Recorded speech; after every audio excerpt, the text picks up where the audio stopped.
Malam ini adalah malam Kamis, tanggal 28 Juli 2022. Kurang lebih jam 9 malam. Ini saya berada di tengah-tengah kota.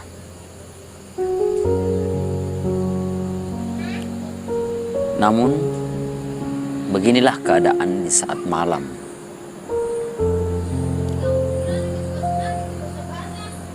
Kalau kita bayangkan, kita hidup tanpa cahaya lampu ini, maka kita tidak bisa melihat apa-apa. Dan perasaan kita akan menggejolak gelisah. Kita akan tersiksa, merana kita.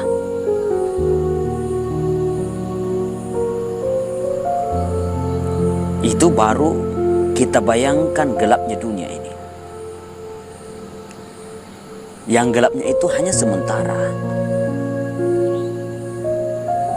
Paling besok pagi, jam 6 pagi, sudah mulai terang.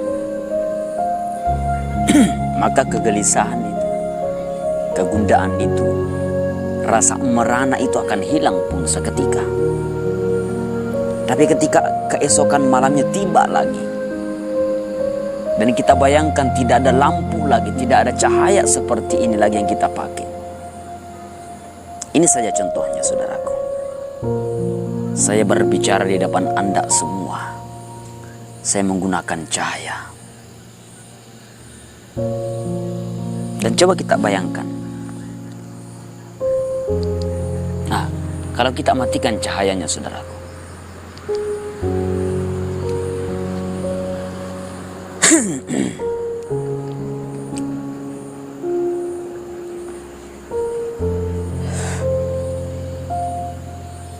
artinya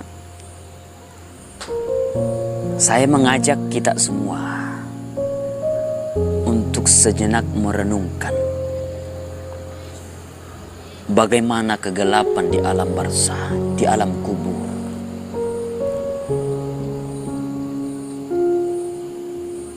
Yang di dalamnya akan gelap selama-lamanya. Di dalam sana kita tidak akan tahu kapan siang, kapan malam. Di sana kita tidak mengetahui lagi jam 6 pagi ataukah jam 6 sore. Beruntunglah mereka yang memiliki amal soleh yang banyak.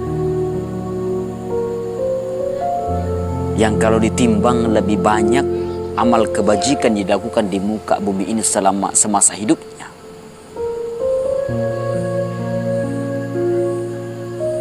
Apalagi ketika dia rajin menyalakan cahaya yang Nabiullah SAW janjikan kepada kita.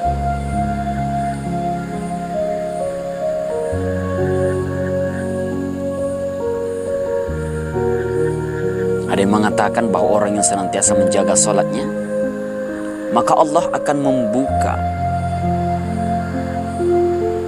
pandangan dari orang yang berada di dalam kubur sejauh mata memandang kepada cahaya surga. Itu kalau orang yang senantiasa menjaga sholatnya. Ada juga yang mengatakan bahwa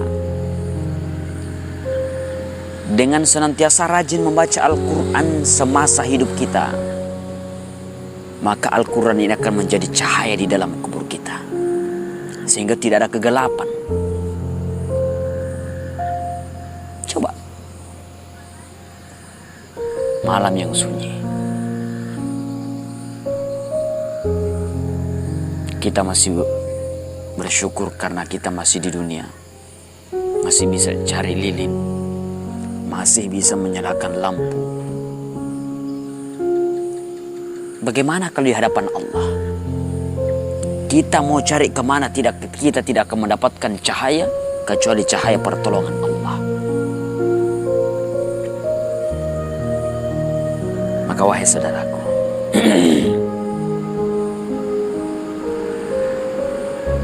senantiasa jaga salat kita. agar Allah membukakan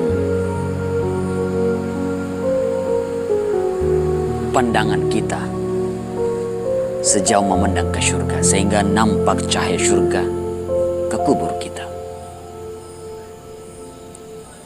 Rajinlah kita membaca Al-Quran, agar Allah menjadikan Al-Quran sebagai penerang di alam kubur kita. Akan tetapi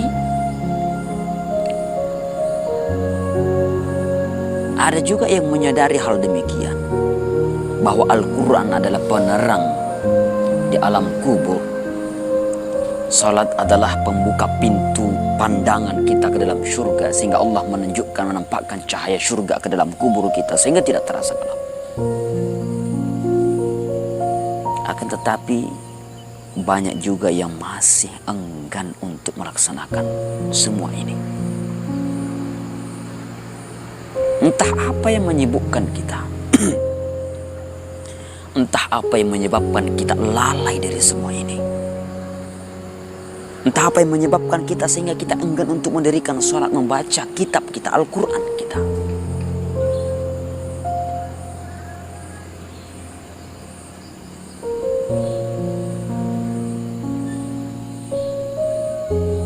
Kata Nabi SAW,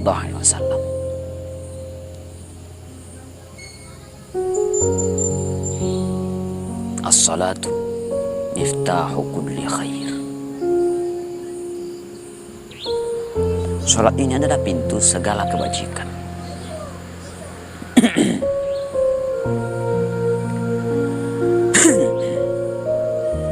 Bahkan dikatakan oleh ulama kita, awwalu ma yuhasabu bihil abdu yaumal qiyamah as-salah. Amal yang pertama nanti diperiksa di hari kemudian adalah salat kita.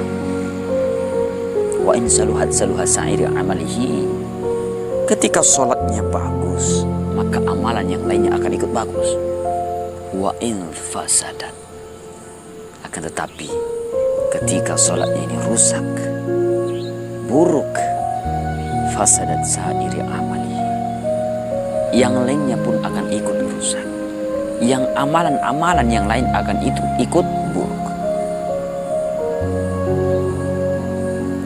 Lalu bagaimana dengan Al-Quran? Kata Nabi SAW, Iqra' wal Qur'an fa innahu yawmal qiyamati syafi'an li ashabi. Bacalah Al-Quran, sebab di hari kemudian Al-Quran ini akan datang kepada orang yang senantiasa bersahabat dengan Al-Quran, senantiasa bersama Al-Quran, menjadikan Al-Quran sebagai tuntunan, sebagai pedoman hidupnya. Senantiasa dia baca ketika di dunia ini, maka Al-Quran akan datang sebagai syafaat kepada orang yang senantiasa membaca Al-Quran. Syafaat ini bisa berbentuk yang tadi, yang dikatakan bahwa Al-Quran ini akan menjadi penerang di dalam kubur kita. Itu termasuk syafaat. Maka saudaraku yang dimuliakan Allah, ketika kita menyadari semua ini, saya mengajak diri saya dan kita semua, jangan kita mau dikalahkan oleh perkembangan zaman saat ini. Jangan kita jadikan apa yang ada di hadapan kita menjadi penghalang untuk kita baca Al-Quran, sebagai penghalang untuk kita mendirikan namanya salat kepada Allah. Saudara menggunakan Allah Subhanahu wa Ta'ala, barangkali inilah sebagai pengingat untuk kita semua, terutama untuk diri pribadi saya. Semoga Allah senantiasa memberikan kekuatan hidayah kepada kita semua, agar Allah menjadikan kita hamba yang saleh dan salehah. Wahai saudara yang dimuliakan Allah, terakhir sebagai penutup, seorang guru pernah mengatakan, kalau kita ingin hidup bahagia di dunia dan di akhirat, ketika kita melihat di dalam diri kita ada kebaikan, maka berfikirlah sebaik-baik diriku, maka lebih baik orang lain. Seburuk-buruk orang lain, lebih buruk diriku. Maka ketika kita dijadikan sebagai prinsip di dalam kehidupan kita, yang kita tidak mudah merasa paling benar daripada yang lain, merasa paling hebat daripada yang lain, merasa lebih baik daripada yang lain, jangan. Karena ketika kita merasa lebih mulia, lebih baik daripada yang lain, maka saat itu Allah akan turunkan derajat kita. Bahkan kita akan lebih hina daripada orang yang kita katakan hina. Saya kira cukup, saudara yang dimuliakan Allah. Wabillahi taufiq wassalaam. Wassalamualaikum warahmatullahi wabarakatuh.